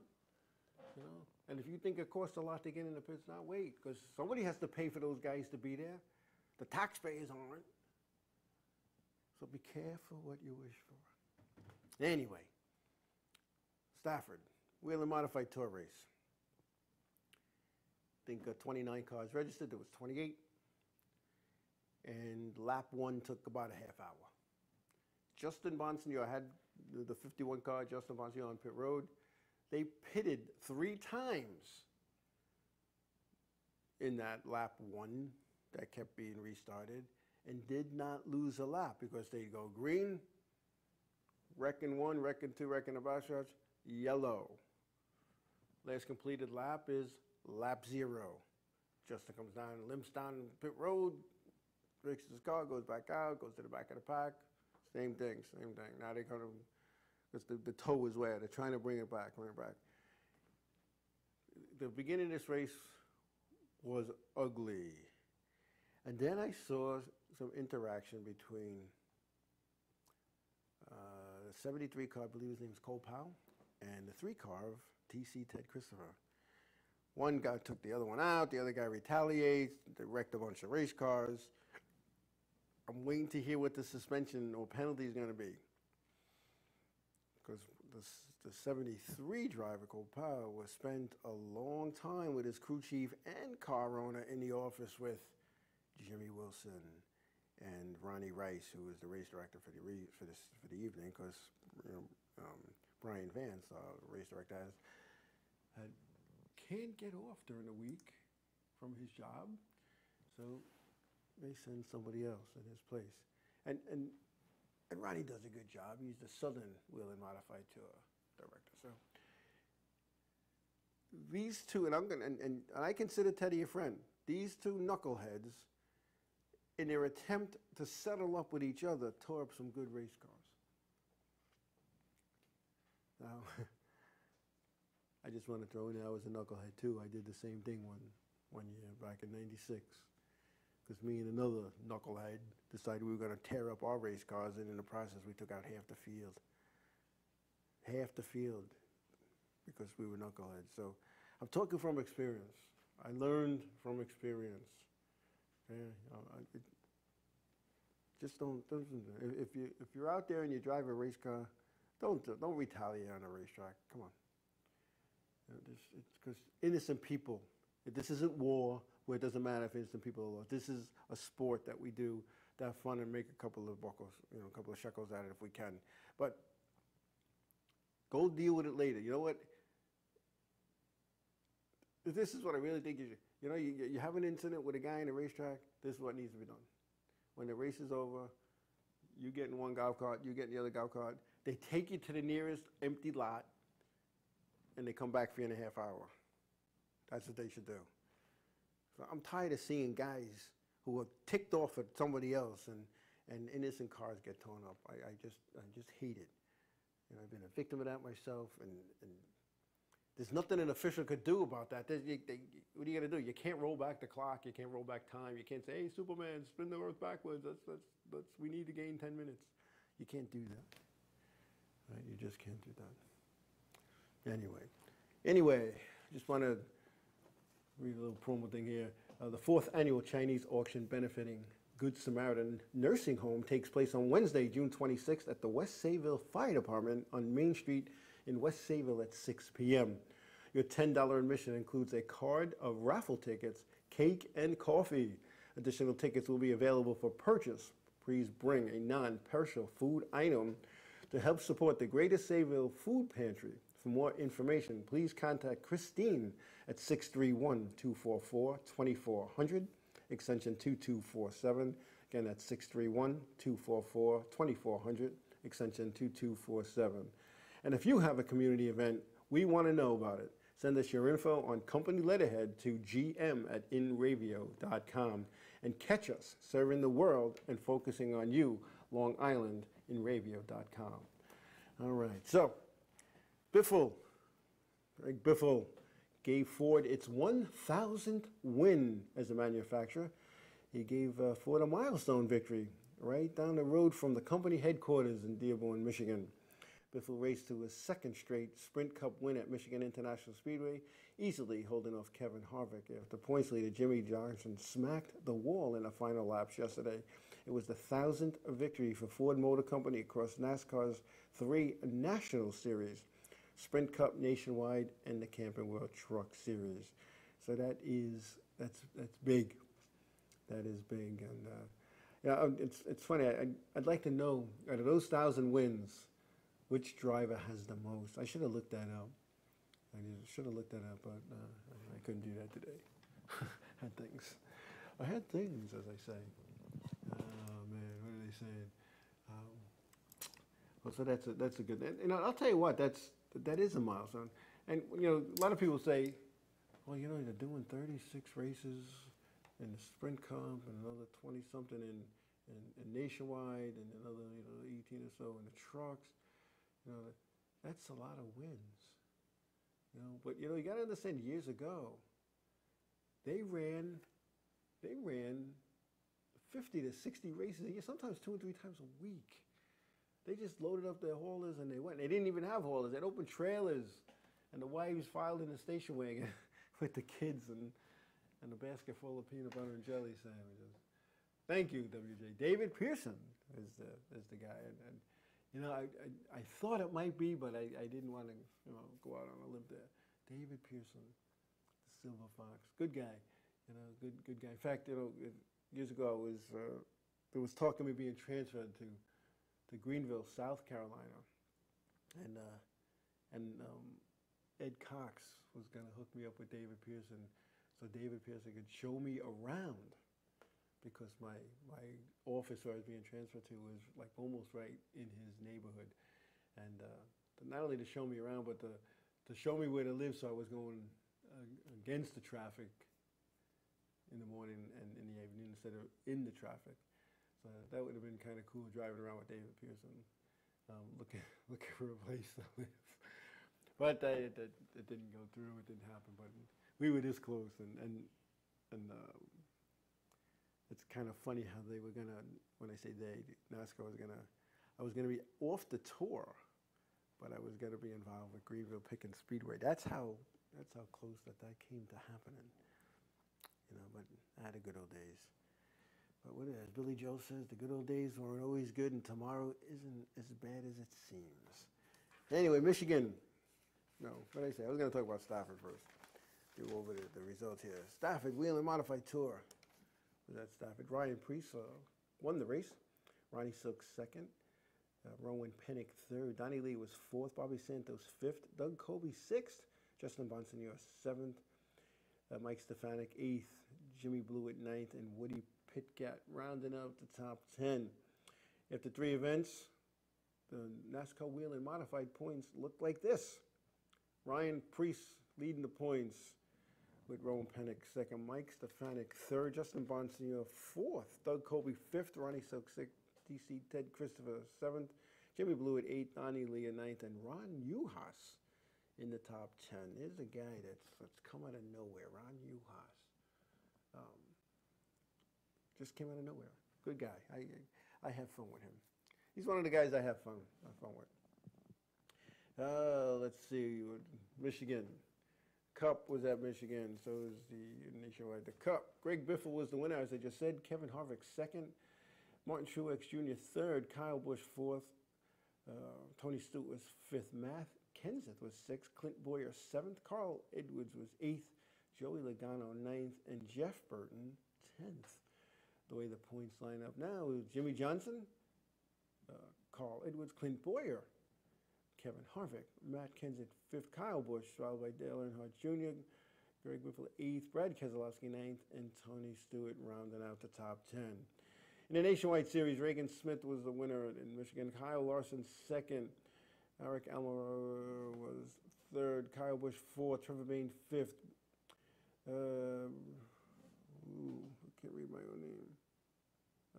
Man, I apologize. I missed that. I missed 6th. 7th, Chris Buescher, Elliott Sadler 8th, Nelson Piquet Jr. 9th, and Brian Scott 10th. The way the points show up there, Reagan Smith is the point leader with Sam Hornish Jr. 2nd, Justin Allgaier 3rd, Austin Dillon 4th, Elliott Sadler 5th, Brian Scott 6th. That's who finished 6th in the race as well. Trevor Bates 7th, Parker Klingerman 8th, Kyle Larson 9th, and Brian Villeneuve is 10th. So that's what's happening there. At Michigan, some little notes. Hendrick Motorsports car all finished outside the top 25. Who would have thought? Jeff Gordon crashes into Bobby Labonte. Casey Kane blows a tire and hits the wall in turn 2. Dale Earnhardt Jr. lost an engine, and Jimmy Johnson cut a tire, and although they came back, it was not enough. Not enough. So it's kind of funny how that goes in spurts. One week, the Hendrick teams have all kinds of issues. One week, the Roush teams are blowing up all motors. Michael Waltrip's teams, his 3 cars, sometimes have problems. Even Jack Roush sometimes has his problems. I'm telling you what, everything happens for a reason. I'm thinking maybe there's a power much stronger than us that's saying to these multi-car teams, you know what, you're too doggone greedy. Run one car and make that one car be the best. Now, you know, Jimmy Johnson he probably has the best car at a 4. And then because I'll tell you what, he's a good driver, but he's not. I don't think he's the best driver. Just my opinion. And you guys are gonna light up the board. And you know, Jimmy Johnson is a good guy. I mean, at this level, they're all good drivers. If you're in here, you're good. If you're in a couple of them, even in Nationwide, those guys, you know. There's just so many seats and with this, but which one day I'm going to focus on. Why do we even need a Nationwide series? A couple guys are running it anyway. I'd rather see 70 cars go for 43 spots than 44 cars go for 40. But that's just your opinion. Anyway, Jacques Villeneuve, I think that's how. I'm not a French guy, so you know, Villeneuve. If maybe WJ could write that phonetically for me, because he's a good proofreader and he does good stuff like that and corrects me when I make errors. He was the 1995 Formula One champion. Well, he's going to pilot the 51 car for Phoenix Racing in Sunday's race in Sonoma. So that's a good thing. Villeneuve has 3 Sprint Cup starts, 9 Nationwide, and 7 Camping World Truck Series races. And in Nationwide road courses events, he has 4 top 5s and 6 top 10s in road course competition. So that's pretty good. That is definitely pretty good. So that's a good deal. That's a good deal. So anyway, it's all good. It's all good. What else do we have? I have a little notes here. I got notes like all over the place here. Let's see. Milwaukee had the Indy Fest Saturday at West Alls, Wisconsin. Ryan Hunter-Reay was first. Helio Castroneves was second. Will Power third. E.J. Rizzo fourth. James Heathcliff was fifth. Scott Dixon sixth. Takuma Sato was seventh. Dario Franchetti was eighth. Justin Wilson ninth. And Tony Kanaan was 10th. So that's all good. That's IndyCar. I tried to watch an IndyCar race over the weekend. I tried. I think it was over. It might have been that race. I couldn't get into it. You know, even when they pitted, and maybe it was last week. Maybe this week is blended into one day. Let me tell you. But when I watched it, and I don't remember which race it was, but the guy went to wipe something off, and his glove stuck to the nose piece of the car. I'm like, whoa. You know, but when these guys, they come in, and the car lifts itself. And, I don't know. You know, it's different racing, IndyCar racing. You know, I used to like it back in the day, you know, but now these guys, they can't even touch. You can't even touch. There's nothing, you know, what did they say in that movie, Days of Thunder? Rubber is racing, and it is. So and maybe because I'm sparks are flying, wheel to wheel, hub to hub, nerf bar to nerf bar, bumping, grinding, pushing people out of your way, wheels turn better than 4. You know, I'm into that kind of racing. You know, I'm an old short track guy, I guess. I know you can't do that with these Indy cars at 180 miles an hour. You can't do that. You just can't. So, but I used to back in the '60s. I used to look forward to IndyCar racing. You know, remember when but it was different then because you looked forward to it because the only racing that was on TV was what Wild World of Sports put on. So you looked forward to that because, you know, you watched and at least when I was growing up, that was one of the few things we did as a family is that we had an early dinner. And when dinner was over, it was just in time to sit and watch Wild World of Sports. And because there was such a diversity of sporting events on that 90-minute show back then on ABC, there was figure skating and roller derby. And, let's go to Auschwitz, Austria for the ski jumping, And then they'd show you what's going to be on next week. And if it was any kind of racing, I made sure that, I did all the right things so that my father couldn't say, that's it, you messed up, go to your room, whatever. So I would always be like a model kid all week so I could watch the racing. Because, they wouldn't flip it off because, you had, like I said, figure skating maybe on before that and you watch the races. So, there you go. It was on there with Fighter Racing. Kevin Basic was on Wild World of Sports. And it's like I said, racing was hardly ever on. It was usually put on in the winter, when there wasn't a lot of going on, and because the local newspapers on Long Island didn't cover racing, and there weren't too many racing papers, you didn't know to hear whether it didn't matter that they showed the Daytona 500 on Wild World of Sports, maybe only 100 laps of it, 6 months after it happened, Yeah, the thrill of victory and the agony of defeat. It's something that anybody is going to remember, Saturdays, 4:30 to 6. And right before that was the Pro Bowlers Tour. I used to watch that. It was kind of funny. But we started to watch bowling on TV. But, and yes, Mike, Indy will be at Pocono next month. I'll tell you what. I got to look at my schedule. I might like to go watch them. I might like to watch them. What would it take? Hop in the Congo, but I probably have to pay because it's not a NASCAR event. But that's okay. I can, if I add up all the money I save from not paying, maybe it's my turn to pay for it. But anyway. So, this week, Waterford. Whelen Modified Tours headed to Waterford. And Waterford. We used to go there a couple times a year. And I don't know what went on there and the politics and whatnot, but I know we stopped going there. And I don't know. You gotta take it. Mike, thanks, man. You're the best. Take up a collection. Pass the hat, but you can't use this hat. But no, it always put on a good show, Waterford. I remember one year we were out there and they lost the lights, the power went out, and you heard the cars racing, and all of a sudden the lights, it was like the lights went out and every car came to a stop without hitting.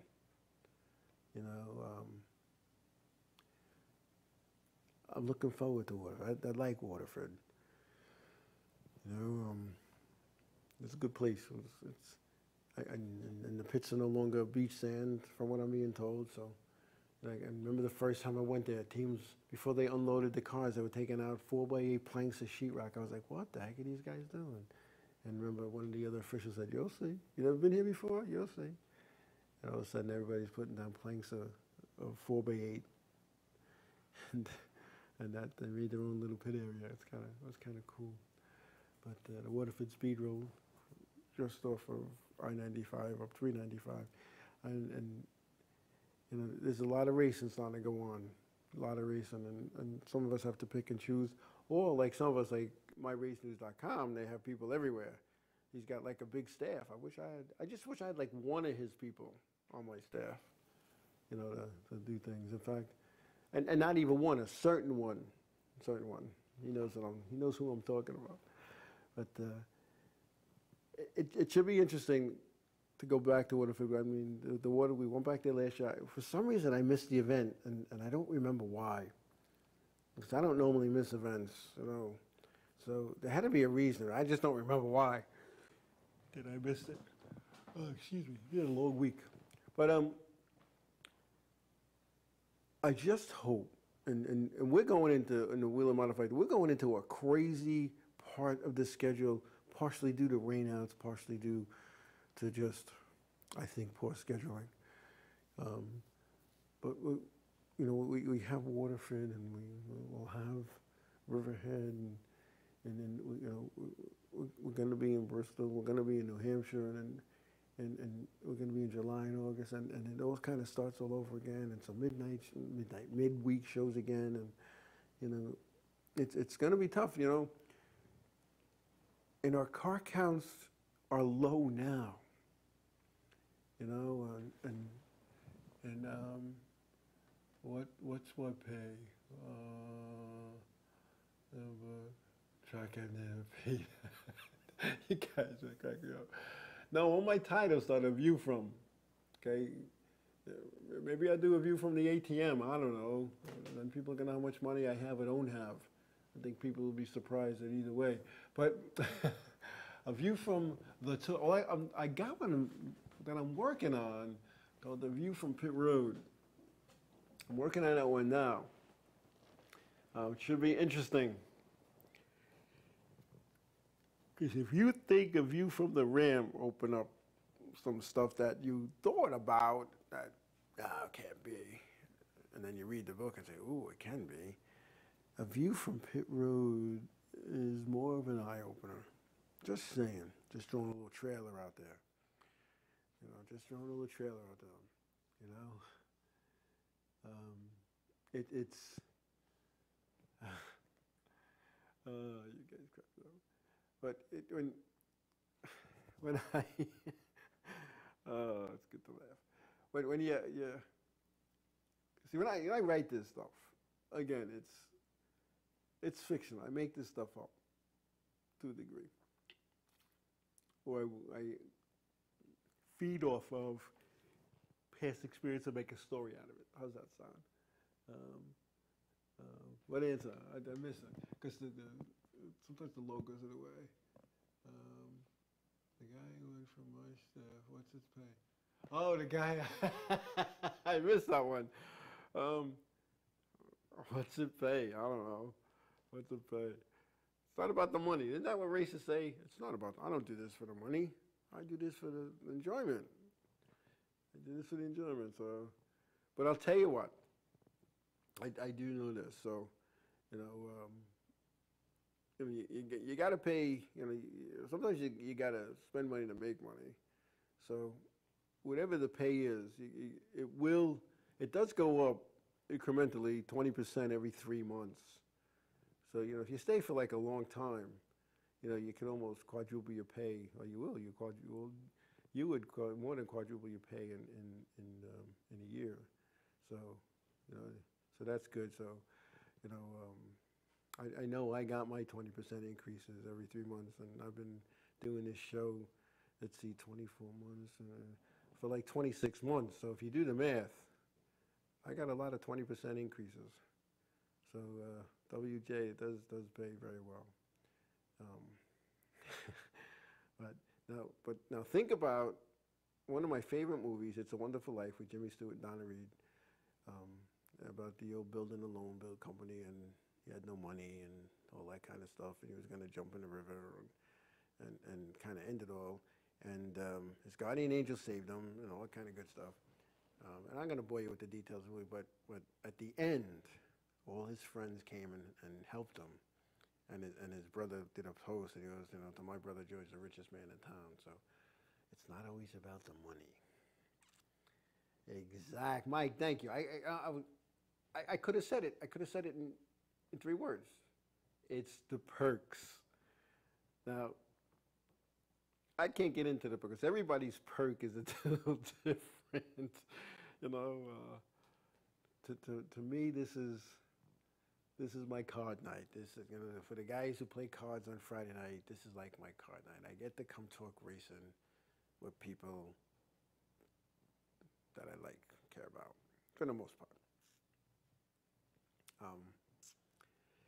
Obviously, there's some people in the chat who maybe I don't like. Maybe I don't even know them, for that matter.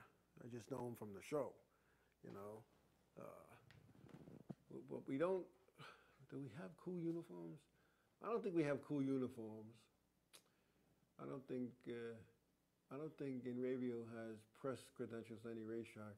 Although, now that you say that, I think that's something I need to discuss with the upper management, that they need to maybe get me credentials. Not that I couldn't get credentials without, because I just call up and say. But it's all good. And it's like being a pit reporter. You know, you're running around with a mic and a thing in your hand and catching up to stuff. You know, can't double as ice cream render. No, you can. But I don't know. And coming up soon, folks, there might be a different hat. There might be a different hat because things are changing now. I don't like change. Like I said earlier in the show, I'm not a guy that likes change. It's just one of my many weaknesses. I'm not good with change. Right? I'm good with small change in my pocket because that's about all I got left. But it might be time for a new hat. And maybe I'll take this old hat and put another piece of me in the racing museum, because I have fire suits there, I have uniforms there, I have pictures of my cars on fire, I have a couple of books there,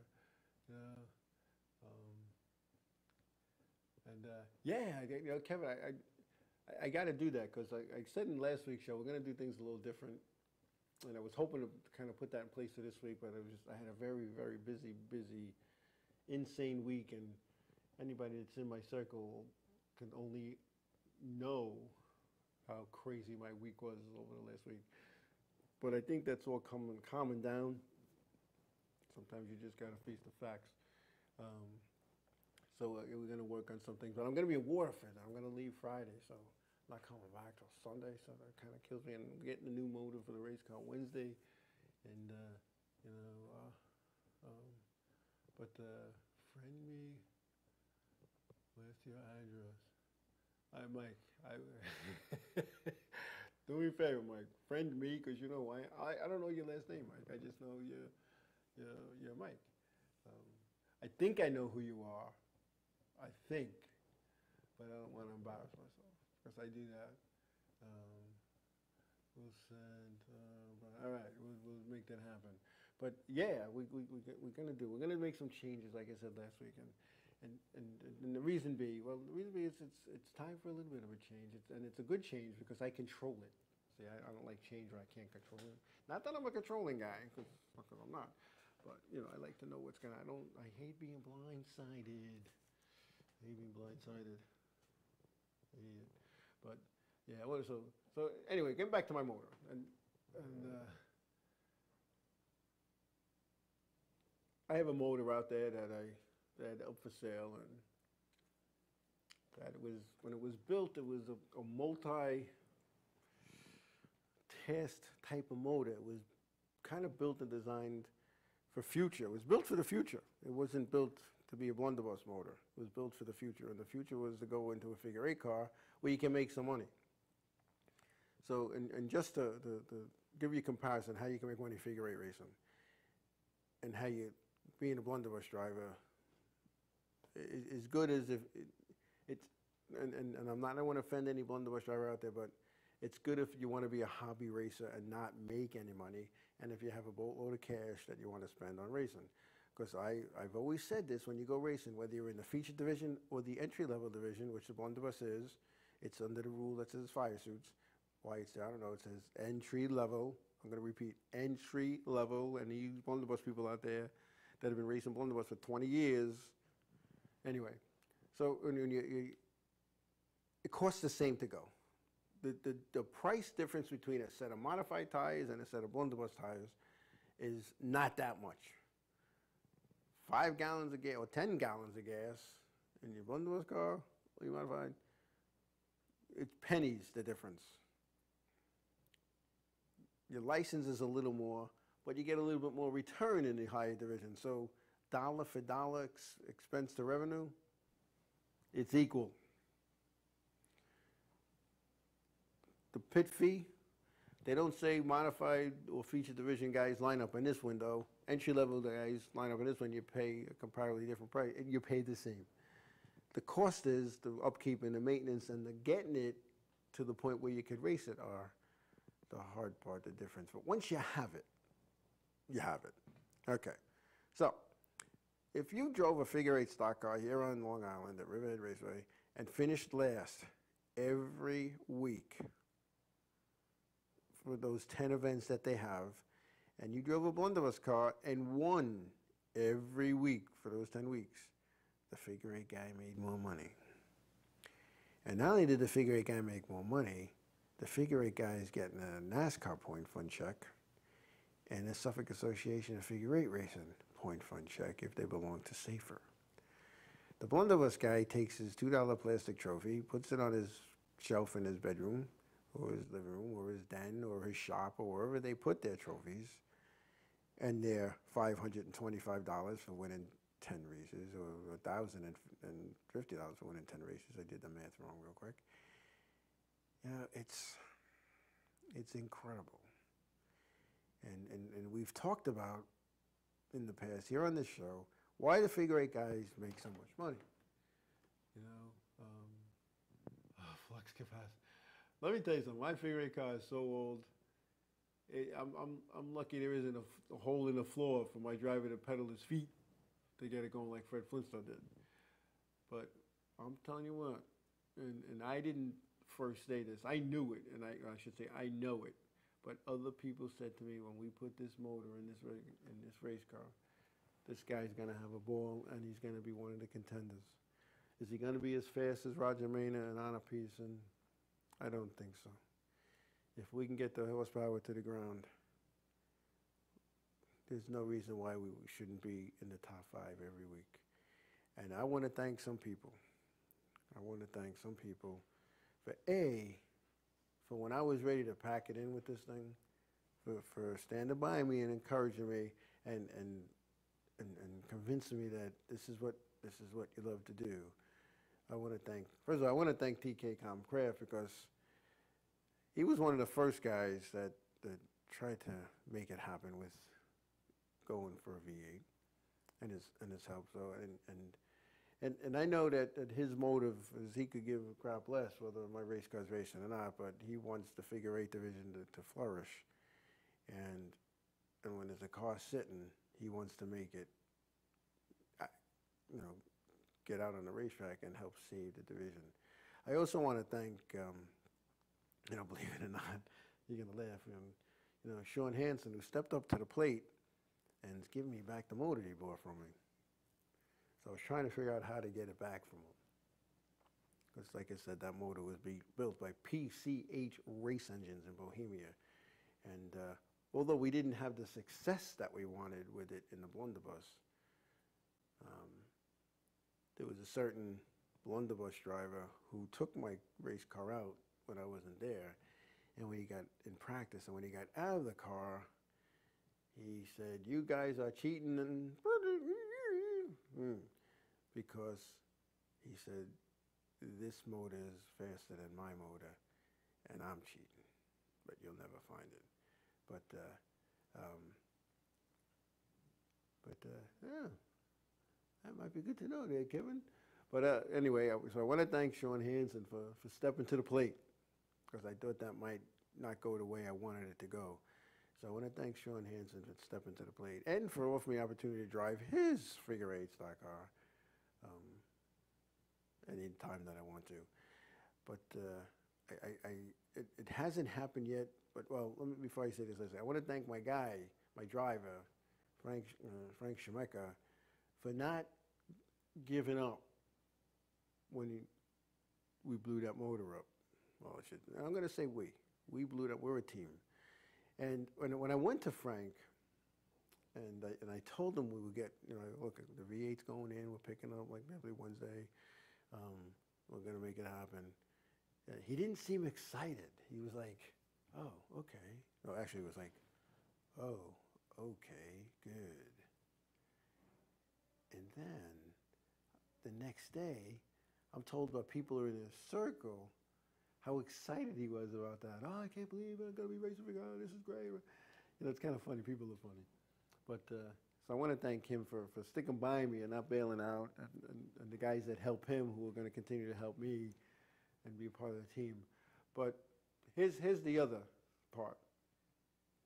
The other part is this. The other guy I want to thank is Mike Muse, driver of the 13 car, the 2012 figure eight champion, who told me to bring it to his shop and he'll convert that six-cylinder to a V8.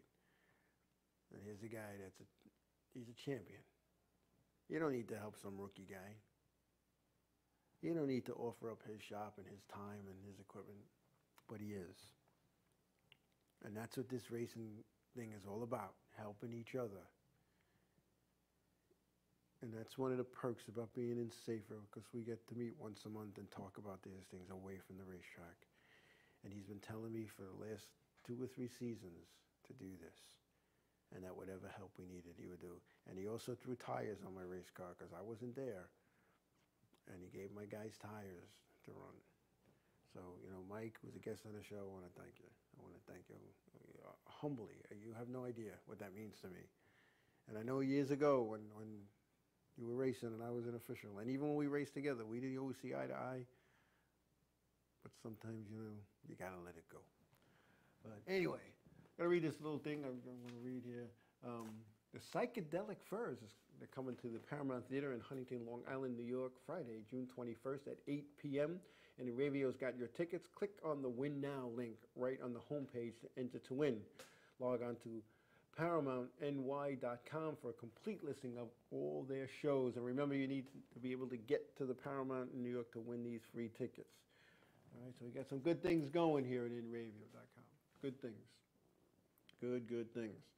So anyway, so moving forward, here we are. We're coming into June, and some places have been running since April, some March, some just started in May. But you know, it's starting to cap off, and I thank you, Kevin. I appreciate that. But when you look at this, and you look at what's happened now, the modified tour, it's race 3, and we're down to 28, 29 cars. And when you talk to guys who, like Johnny Bush, it's kind of funny. I was talking to Johnny Bush, and tour regular, and he hasn't been out yet this year, and he didn't see too much action last year. I know he drove the 38 car, which was good for him, but I think he wrecked at Waterford, as a matter of fact. But, you know, I said, hey, John, what's going on? You know, and Johnny's doing good, but Johnny, and, you know, it's kind of funny. He goes, I'm so busy at work, I don't have time to finish up the car.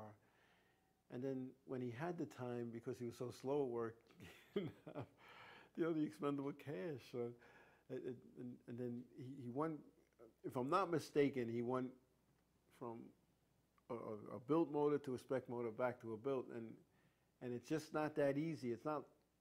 I think converting a 6-cylinder to a V8 is a lot easier because none of the mounts are the same, and the way stuff sits in it, you know, in between the spec motor that NASCAR has for the Tour and the regular one. So, you know, he's out. That is, you know, Gary McDonald, although he's there every week, I don't know how much longer Gary could do this, because this poor guy, he doesn't have any help. And I even said to him when I saw him, and it was just, you know, him and a couple of guys. And when I say a couple of guys, these guys are older than me, and they're trying to do everything, and plus his son. And I'm like, you know, how do you do it? And it's like that. It's hard to do. And they're trying to get the car ready. The tower's calling for a spotter. The spotter's trying to put the window in it. You know, and it kind of gets a little frustrating, and you know, when you don't have help. So you got guys like him. You got guys that used to have 2 cars, now only have 1 car, and you have guys who've been in the Tour, running modified since the '60s, who have had enough. You know, and Bob Garbarino came up to me and we were talking, and it just.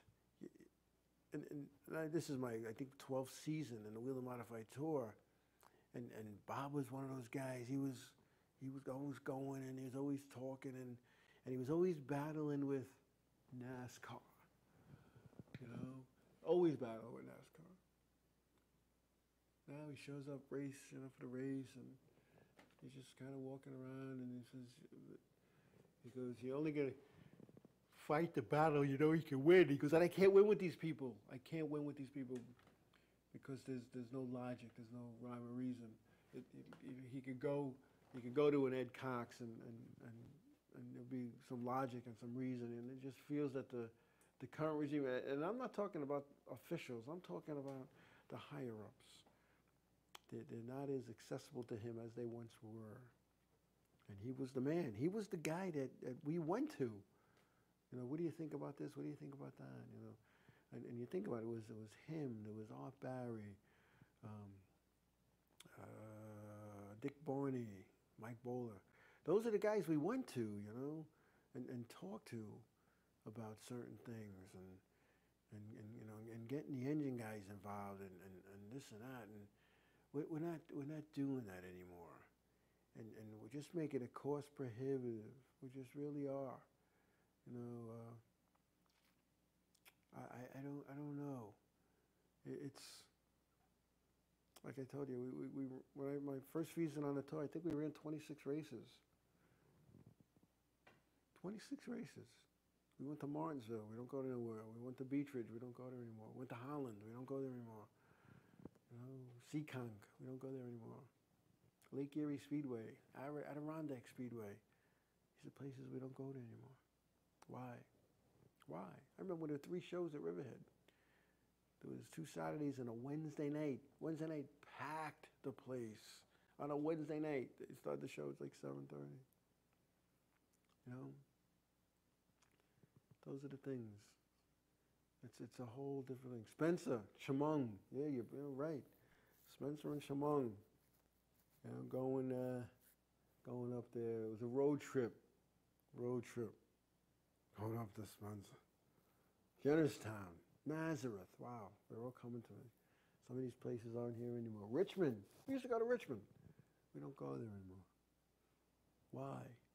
See, because years ago, the race director, the series director, met with the tracks and booked the shows. Now there's people.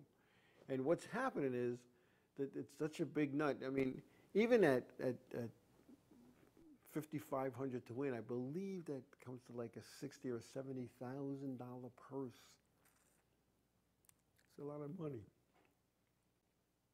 So a place like Riverhead or Waterford, how much can they charge for a ticket?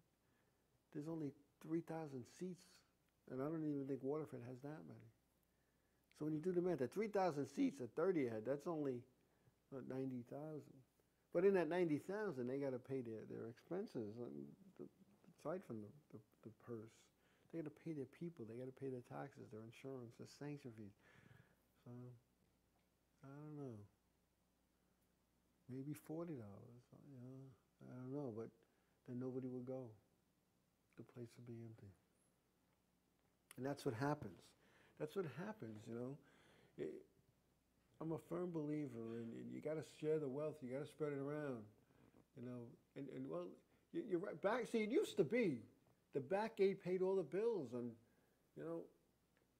And when you look at a tour race, and I'm telling you, it wasn't that so long ago that there was 60+ tour cars at Riverhead Raceway. 60+.